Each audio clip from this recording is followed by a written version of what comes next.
इस ज्ञान को आधार बना के और परमात्मा को साक्षी रख के जब भी चालन की तैयारी आवे टमेटर किसी समय आ जा, सहर्ष चल पड़े कि कभी ना कभी तो पीछा यहां से छुटवाना ही पड़ेगा।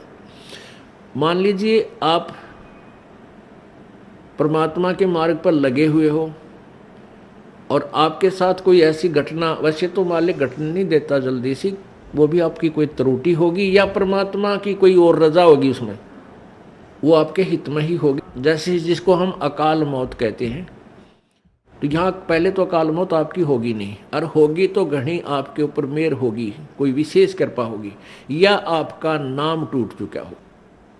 प्रथम तो अकाल मृत्यु होगी नहीं इस मालिक के चरणों माने के बाद। इसके हाथ में है मासा घटे ना चल बढ़े, विधना लिखे जो लेख, और सच्चा सतगुरु मेट कर ऊपर मार दे मेघ। ये वो परमात्मा है जिस लिखे हुए लेख को, प्रारब्ध को कोई भी चेंज नहीं कर सकता। ये परमेश्वर कबीर देव उसको चेंज कर सकता है, उस भाग्य को बदल सकता है। तो ये तो उसके साथ होगा जो हृदय से, तन मन धन से कोई मर्यादा भंग नहीं करता है, प्रभु के चरणों में लगा हुआ है। और दूसरे जो परमात्मा के चरणों में लगे हुए हैं और परमात्मा की कुछ और रजा है कि कई कारण हो जाते हैं पुण्यात्माओं, तो उसको ऐसे अकाल मौत, वो स्वयं ही अकाल मौत मृत्यु करेगा उसकी, और तुरंत ही उसको दूसरा जीवन देकर पार करेगा। वो उसने अपनी आत्मा को देखना है। हम तो अपना स्वार्थ देखें, जैसे किसी की माँ मर जा, चाहे 70 साल की हो रही है, तो याद आवे है कि भाई पाछी बालक खिलाओ थी, पोत्या ने राजी रखे थी, घर की रुखाड़ करे थी, ये बना मरे तो बढ़िया है। तो हम तो अपने स्वार्थ ने कर रहे हैं। जय उस माता जी का हो जा बीमारी, कोई रोग हो जा, 10 लाख जा, खाट पे लेट जाओ, तो हफ्ते अंदर हाथ जोड़ लेंगे सारे, है भगवान माँ की माटी उसंग वाले, परमात्मा इसने उठा दे। तो कहने का भाव ये है कि यदि परमात्मा किसी भी समय पर अपने सच्चे भक्त लगा हुआ ठीक है और उसको ऐसी कोई घटना करता है, ऐसी कोई घटना होती है अकाल मृत्यु की, 2 कारण से होगी। या तो आपका नाम खंड हो चुका है, उसने आपको काल ले गया, या परमात्मा अपने हिसाब से वहां से तुरंत दूसरा जन्म देकर आपको पार करेगा।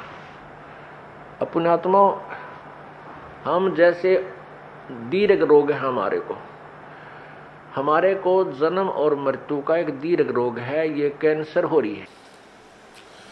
ये प्रभु का हॉस्पिटल है, ये सतलोक आश्रम बरवाला एंड करौंथा। जब आप इस हॉस्पिटल में प्रवेश पा लेते हो और आपने उद्देश्य ये होना चाहिए कि मैं इस रोग से मुक्ति पाऊं, तो यहाँ फिर डॉक्टर ने देखना है। जैसे डॉक्टर के पास आप चले गए, आप भयंकर रोगी हैं, फिर डॉक्टर ने ही करना है जो करना है, मरीज की नहीं चलती वहाँ पर। मरीज की कोई राय नहीं ली जाएगी। डॉक्टर जब चाहोगा इंजेक्शन लाओगा, जब चाहो उसका एक्सरे करेगा, जब उसकी रिपोर्ट लेगा, ब्लड चेक करेगा, ग्लूकोज चढ़ावेगा, इंजेक्शन लगाएगा, और हो सकता है किसी कारण से टांग भी काटनी पड़ जा जीवन बचाने के लिए, तो वो टांग भी काटेगा। तो वहां मरीज अपनी नहीं चलाता है, वो करबद्ध रहता है और डॉक्टर को समर्पण कर देता है कि जो आपको ठीक लगे वही करना। तो यहां आने के बाद आपने अपना अगर जन्म मरण का रोग कटवाना है तो परमात्मा डॉक्टर है, कबीर भगवान हमारे। इस दास को आपका कंपाउंडर छोड़ रखा है, तो आपको जैसा भी यहाँ हो रहा है उसमें कोई, देखो एक तो आपको गड़बड़ होगी, नाम खंड हो जानते हैं, आपका नाम टूट जाएगा, परमात्मा से आपका कनेक्शन खत्म हो गया। और दूसरा होगा मालिक करेगा, तो उसमें फिर अगरम मगरम नहीं होनी चाहिए, ऐसा क्यों हो गया, ऐसा नहीं होना चाहिए था। तो एक तो सावधानी आपने रखना है कि आपका नाम खंड ना हो, मर्यादा भंग नहीं होनी चाहिए।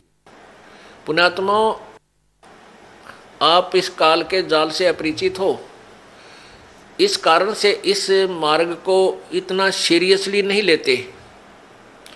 आप केवल पहले आते हो सुख के उद्देश्य से कि मेरा ये हो जा, बेटा हो जा, बेटी हो जा, कार हो जा, कोठी हो जा, टोटा दूर हो जा, कर्जा उतर जा, छोटा मोटा को शारीरिक कष्ट है वो दूर हो जा। ये तो आपको फ्री ऑफ कॉस्ट होगा यदि आप सच्ची श्रद्धा से भक्ति करनी प्रारंभ कर दोगे।